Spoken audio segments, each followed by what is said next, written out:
What happens when Hollywood's most unpredictable actor sits down with late-night television's most controversial host?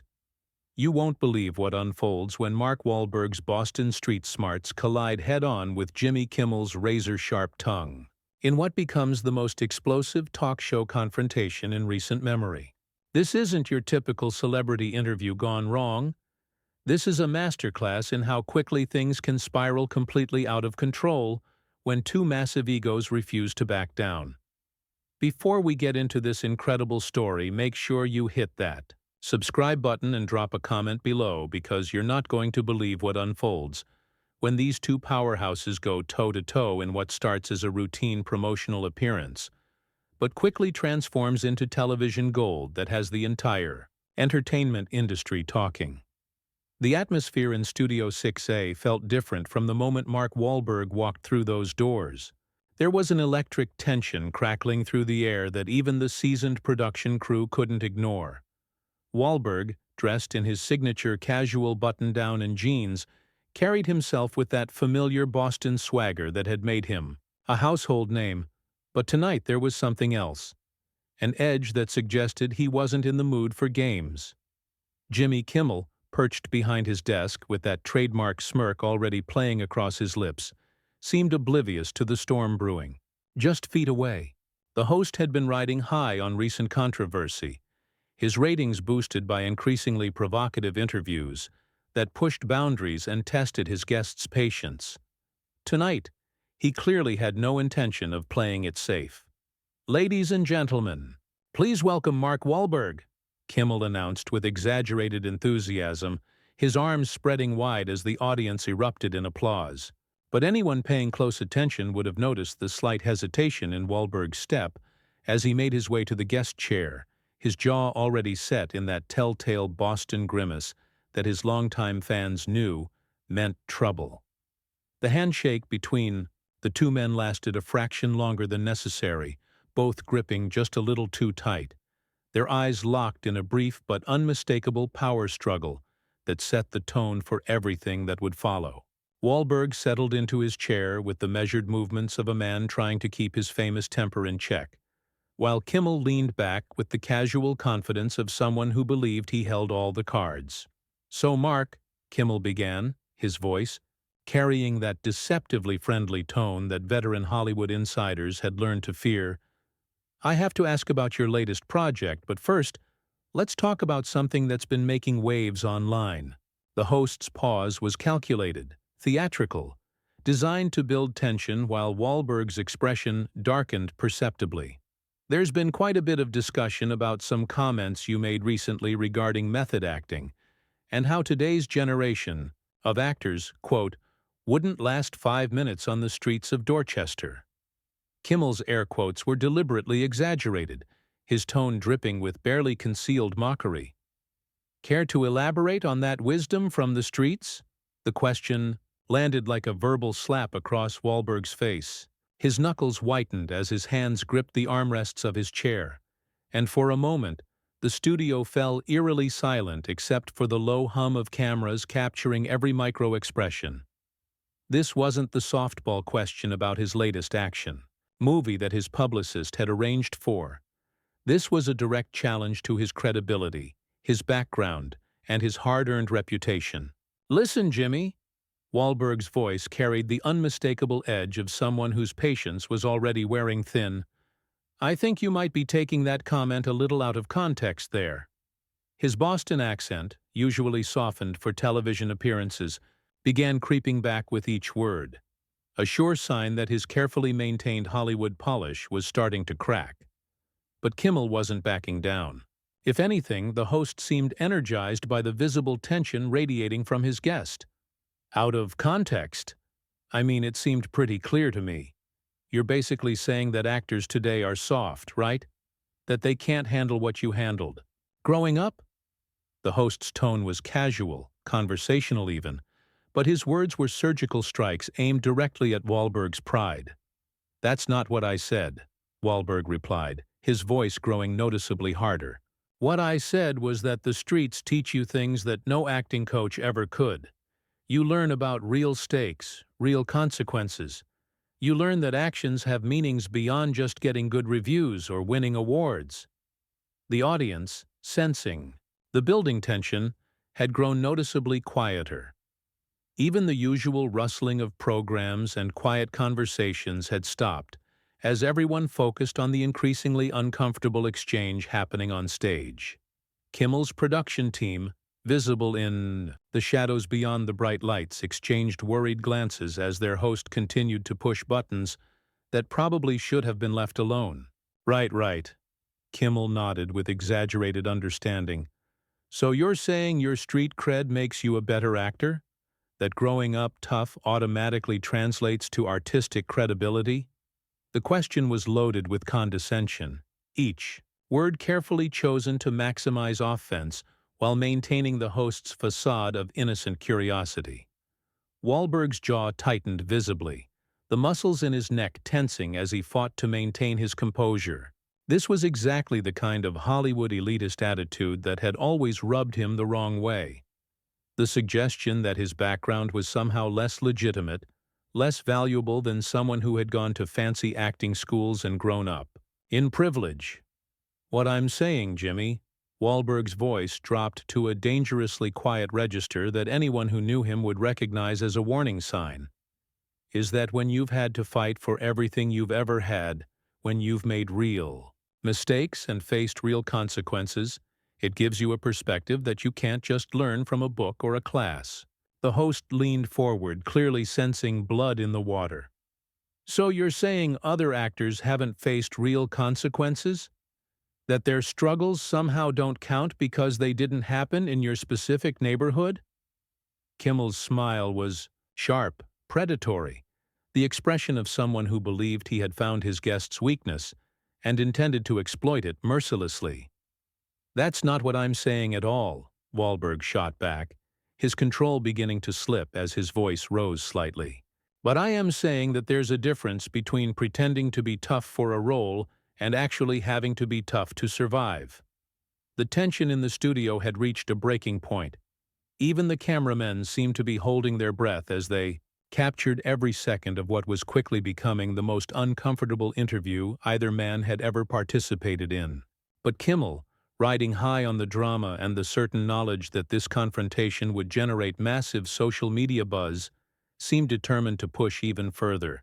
The host's next question would prove to be the match that lit the fuse, transforming what had been a tense but manageable interview into something far more explosive and unpredictable than anyone in that studio could have anticipated. Well, Mark, Kimmel continued with that same razor-sharp smile, completely oblivious to or perhaps deliberately ignoring the warning signs radiating from his guest, speaking of real consequences, let's talk about your past. I mean, you've been pretty open about your troubled youth, the arrests, the whole thing. But here's what I find interesting. You've built this entire career persona around being this reformed bad boy, this guy who turned his life around. The host paused, letting his words hang in the air like smoke from a just-fired gun. But isn't it convenient how Hollywood loves a good redemption story? How much of Mark Wahlberg the actor is just Mark Wahlberg the brand? The question hit Wahlberg like a physical blow. His entire body went rigid, his hands gripping the chair arms so tightly that his knuckles turned white. This wasn't just another provocative question. This was a direct assault on everything he had worked to build, everything he had sacrificed to become. The suggestion that his transformation was somehow fake, manufactured for Hollywood consumption, struck at the very core of who he was. You want to go there? Wahlberg's voice was barely above a whisper, but it carried the weight of barely contained fury. You really want to go there, Jimmy? The use of the host's first name wasn't friendly. It was a challenge, a line being drawn in the sand that even Kimmel couldn't mistake. But the host, either too caught up in the moment or too arrogant to recognize the danger, pressed forward with reckless abandon. I'm just asking questions that I think a lot of people are wondering about. I mean, you've made millions playing tough guys, action heroes, the whole Boston Strong thing. But at what point does authenticity become performance? When does the Real Mark end and the character begin? The studio audience had gone completely silent now, the tension so thick it was almost suffocating. Even the most seasoned talk show veterans in the crowd could sense that something was about to snap, that they were witnessing the calm before a storm that would leave everyone involved forever changed. Wahlberg slowly leaned forward in his chair, his eyes locked on Kimmel with an intensity that made several audience members visibly uncomfortable. "You know what, Jimmy?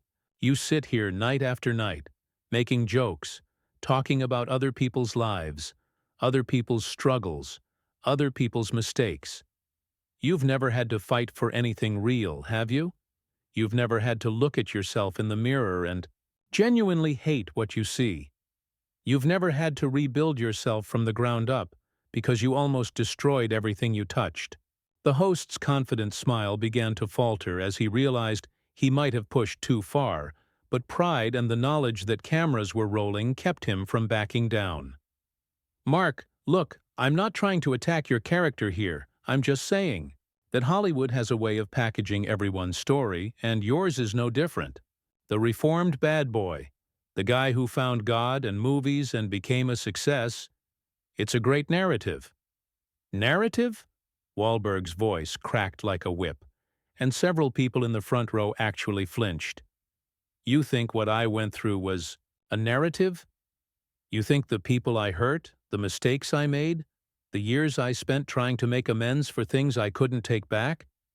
You think that's all just some Hollywood story designed to sell movie tickets?"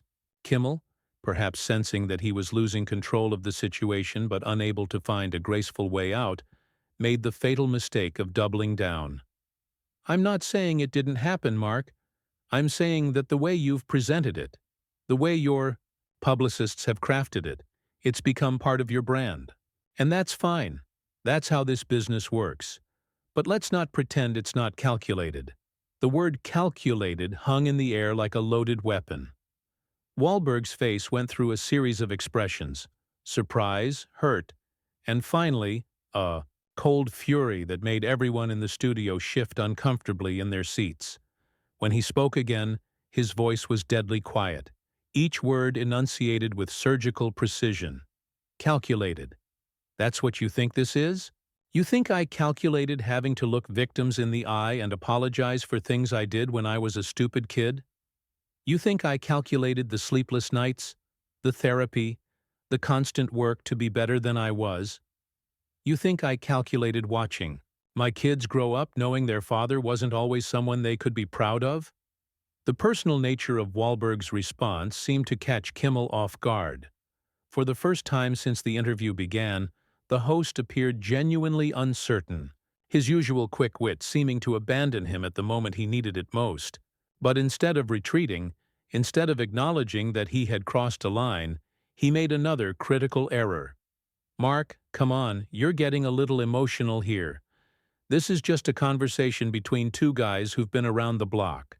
I'm not trying to diminish what you've been through, but you have to admit that your past has been incredibly valuable to your career. How many roles have you gotten specifically because you could bring that authentic toughness, that real street credibility?" The suggestion that he was being emotional was the final straw. Wahlberg's jaw clenched so tightly that the tendons in his neck stood out like steel cables. "Emotional? You think I'm being emotional because I don't appreciate you suggesting that my life, my mistakes, my redemption, everything I've worked for, is just some public relations stunt?" "I'm not saying that exactly," Kimmel replied, but his voice lacked conviction now. He was clearly beginning to realize that he had ventured into dangerous territory, but his ego wouldn't let him admit the mistake. "I'm saying that in Hollywood, everything becomes part of the story. Your story just happens to be particularly compelling." "My story," Wahlberg repeated slowly, his voice dripping with contempt, "is not entertainment for you or anyone else. My story is about real people who got hurt, real consequences that lasted for years, real work that continues every single day. And if you think that's just compelling content for your little talk show, then you don't understand the first thing about what it means to actually change your life." The confrontation had reached a critical juncture. The studio lights seemed brighter, harsher, illuminating every bead of sweat on both men's faces. The audience was completely silent, many holding their breath as they watched two powerful personalities locked in a battle that neither seemed willing or able to walk away from. Kimmel's production team stood frozen in the shadows, unsure whether to intervene or let the drama play out for the sake of television history. But what happened next would transform this already explosive situation into something that would dominate headlines and social media for weeks to come, as Wahlberg prepared to deliver the verbal blow that would shatter any pretense of civility and send this interview careening toward its shocking conclusion. Wahlberg stood up from his chair with the fluid motion of a man who had made his decision. The sudden movement sent a ripple of shock through the studio audience, several people gasping audibly as they realized they were witnessing something unprecedented in late-night television. The actor's 6-foot frame seemed to tower over the seated host, casting a literal shadow across Kimmel's desk as the power dynamic in the room shifted dramatically. "You know what, Jimmy?" Wahlberg's voice was calm now, but it carried the kind of quiet intensity that was somehow more terrifying than shouting. "I came here tonight to talk about my movie, to do what my publicist asked me to do, to play the game that keeps this industry running. But you decided to make this personal. You decided to turn my life into your content." Kimmel, still seated but visibly shaken by his guest's sudden movement, tried to regain control of the situation. "Mark, sit down, let's just—" "No," Wahlberg cut him off with surgical precision. "You don't get to tell me to sit down, not after what you just did. You want to know what's calculated, Jimmy? This is calculated. This whole setup. You bringing up my past, questioning my authenticity, suggesting that everything I've worked for is fake. This was always your plan, wasn't it? Get the Boston guy angry, make him lose his temper, create your viral moment." The accusation hit Kimmel like a physical blow. His face flushed red as he realized that Wahlberg had seen through his strategy completely. "That's not— I wasn't trying to—" "Save it," Wahlberg interrupted again, his voice growing stronger with each word. "You know what the real difference is between you and me, Jimmy? When I screw up, when I hurt people, I own it. I don't hide behind jokes or clever editing or the fact that I'm sitting behind a desk with a camera pointing at someone else. I face it head on, and I do the work to make it right." The studio had become a pressure cooker of tension. Camera operators continued filming, knowing they were capturing television history, while production assistants stood frozen, unsure whether to intervene. The audience sat in stunned silence, many with their phones out, recording what would soon become viral, clips spreading across every social media platform. "But you," Wahlberg continued, his finger now pointing directly at the host, "you make a living tearing other people down.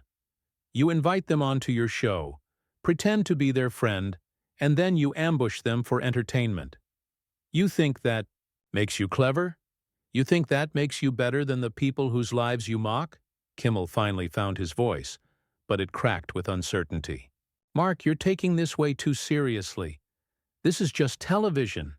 This is what we do here.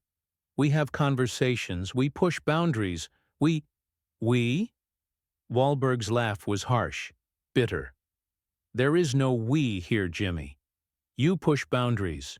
You mock people. You turn other people's pain into punchlines. And when someone calls you on it, you act like they're the problem for not playing along."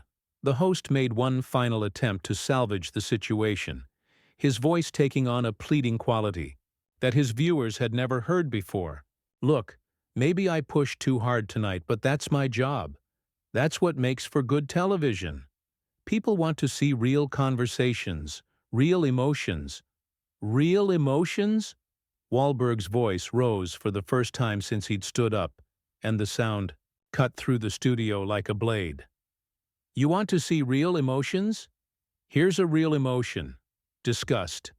I'm disgusted that I let myself get baited by someone who thinks other people's struggles are material for his monologue. I'm disgusted that I'm standing in a room full of people who think this is entertainment. The actor began moving toward the edge of the stage, his movement fluid and purposeful. You know what's really calculated, Jimmy? Sitting behind a desk every night, protected by your writers and your producers and your audience, taking shots at people who actually put themselves on the line. That's calculated. That's safe. That's cowardly. Kimmel's face had gone pale. All traces of his trademark smugness completely evaporated. Mark, please, let's just finish the interview. The interview is over, Wahlberg declared, his voice carrying the finality of a judge's gavel. I don't need to sit here and let you turn my life into your content. I don't need to smile and play along while you suggest that everything I've built is fake. As Wahlberg reached the edge of the stage, he turned back one final time, fixing Kimmel with a stare that made the host visibly shrink in his chair. You want to know what authentic looks like, Jimmy? Authentic is walking away when someone doesn't respect you. Authentic is refusing to let someone else define your story. Authentic is knowing when you're worth more than whatever paycheck keeps you in that chair. The silence in the studio was deafening as Wahlberg descended the steps leading away from the stage. Every eye in the building was fixed on his retreating figure, the sound of his footsteps echoing through the space like gunshots.